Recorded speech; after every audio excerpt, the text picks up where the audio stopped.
I told all my friends I was gonna come up here and say thank you and walk off. I can't. There's no way. I got so many people I can thank.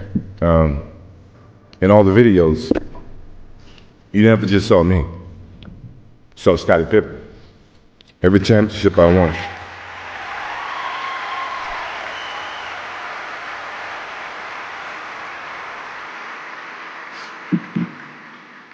I've had a lot of questions over the last 4 weeks, and everybody's saying, well, why did you pick David Thompson? I know why, and David knows why, and maybe you guys don't know why, but as I grew up in North Carolina, I was 11 years old, 1974, I think, when you guys won the championship. And I was an anti-Carolina guy. I hated UNC. And here I ended up at UNC. But I was in love with David Thompson.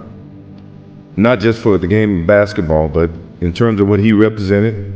You know, we all, as Vivian said, we go through our trials and tribulations. And he did. And I was inspired by him. And when I called him and asked him to stand up for me, I know I shocked the shit out of him.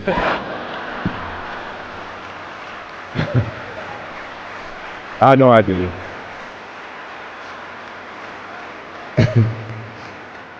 But he was very, very kind and said, yeah, I do it. And that wasn't a disrespect to any of my Carolina guys.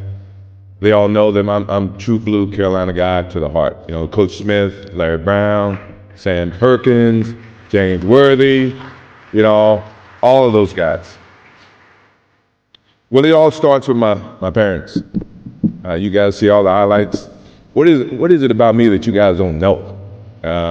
As I sit up here and I watch all the other recipients stand up here and they give their history and so many things I didn't know about Jerry Sloan.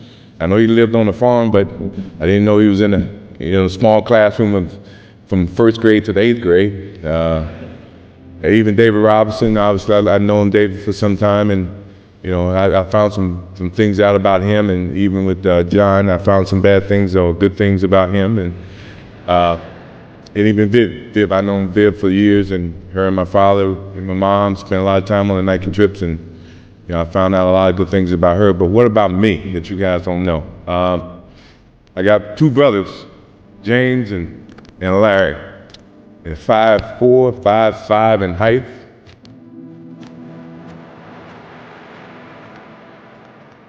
They gave me all I could ever ask for as a brother in terms of competition. You would think that my brother Larry is a ideal situation where small things come in small packages. This dude fought me every single day. And to the extent that my mother used to come out and make us come in because we were fighting way too much. And my older brother was always gone. He served in the Army for 31 years.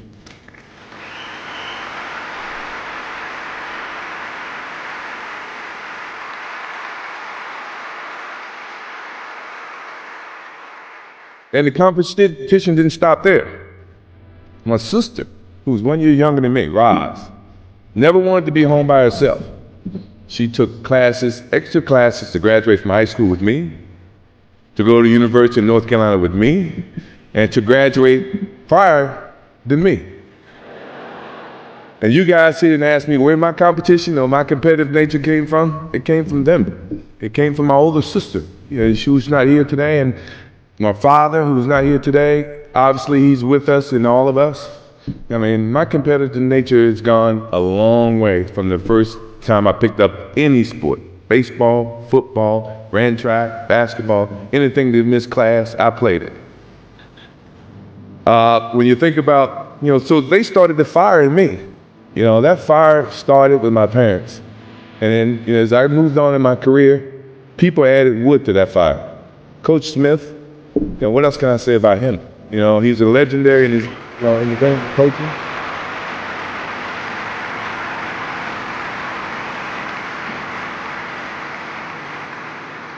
And then there's Leroy Smith. Now you guys think that's a myth.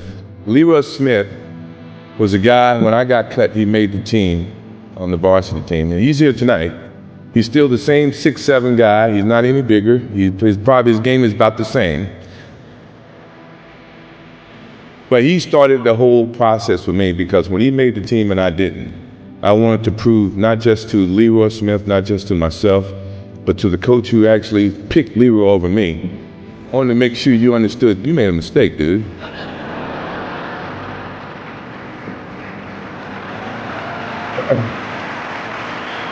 Liftoff of the Delta rocket carrying lights. The Marine telescope searching for unseen visits, stars and galaxies. And then there's Buzz Peterson, my roommate. Now, when I first met Buzz, all I heard about was this kid from Asheville, North Carolina, who's player of the year. I'm thinking, well, he ain't never played against me yet. So how did he become player of the year? Is that some type of media, exposure? I came from Wilmington. We had two channels, channel ABC and channel NBC. That was it. I never saw NBA sports at all when I grew up.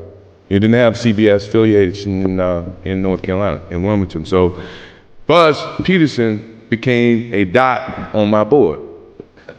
And when I got the chance to meet Buzz Peterson on the basketball court or in person, Buzz was a great person. It wasn't a fault of his. It was just in my competitive nature.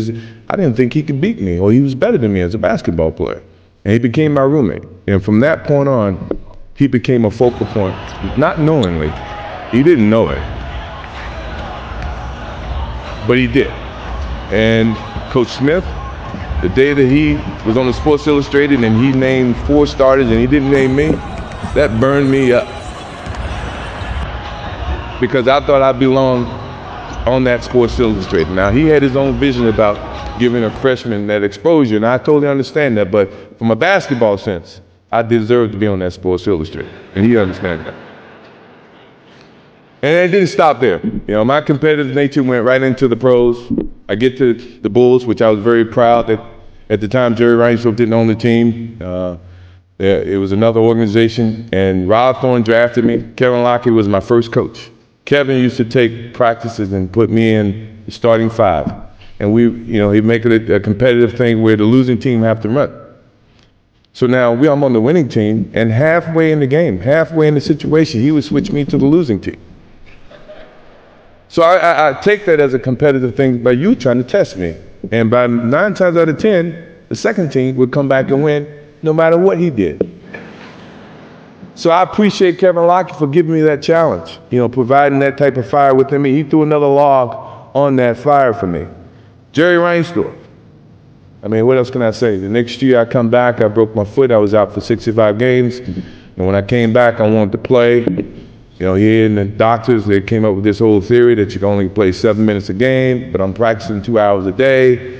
I'm saying, well, I don't agree with that math. And back then, it was about whoever had the worst record get the most balls in the ping pong balls, and you can decide what pick you're gonna have. But I didn't care about that. I just wanted to win. I wanted to make the playoffs. I wanted to keep that energy going in Chicago. So I had to go in his office and sit down with him. I said, Jerry, I feel like I should play more than 14 minutes. I'm practicing 2 hours. He says, Jerry, I think I have to protect the long term of investment that we've invested in you. And I said, Jerry, I really think I should be able to play. He said, let me ask you this. He said, if you had a headache, and at that time it was about 10% chance that I could re-injure my ankle or my foot. He says, if you have a headache and you got 10 tablets, and one of them is coated with cyanide, would you take the Tylenol? And I looked at him, I said, how bad is the headache? Depending on how bad the headache. Jerry looked at me and said, you okay? I guess that's a good answer. You can go back and play. He let me allow to go back and play. And Jerry provided a lot of different obstacles for me, but at the same time, the guy gave me an opportunity to perform at the highest level in terms of basketball. And the Bulls, the whole Bulls organization, they did a great justice for me and for all my teammates. Believe me, I had a lot of teammates over the 14 years that I played for the Bulls, and I respected each and every one of them. I just wanted to win, no matter how you look at it. And then along came Doug Collins, who was caught in the whole mix of this Jerry Krause and Jerry Reinsdorf, and at the same time, he, when I was trying to play in the summertime, he said, well, you're part of the The organization said you can't play in the summertime. I said, Doug, you hadn't read the fine print in my contract. In my contract said I had the love of the game clause. That means I can play anytime I want, any place I want. And Doug looked at me and said, yeah, you're right. And that's how we became, a little closer in terms of Doug Collins and myself. And, Jerry Krause was right there, and Jerry's not here. Obviously, I don't know who invited him. I didn't, but I hope he understands. I hope he understands it goes a long way, and he was a very competitive person. I was a very competitive person. He said organization wins championships. I said, I didn't see organizations playing with the flu in Utah. I didn't see him playing with the bad ankle. Granted, I think organizations put together a team, but at the end of the day, the teams got to go out and play. So in essence, I think the players win the championship, and the organization has something to do with it. Don't get me wrong, but don't try to put the organization above the players, because at the end of the day, the players still got to go out there and perform. You guys got to pay us, but I still got to go out and play.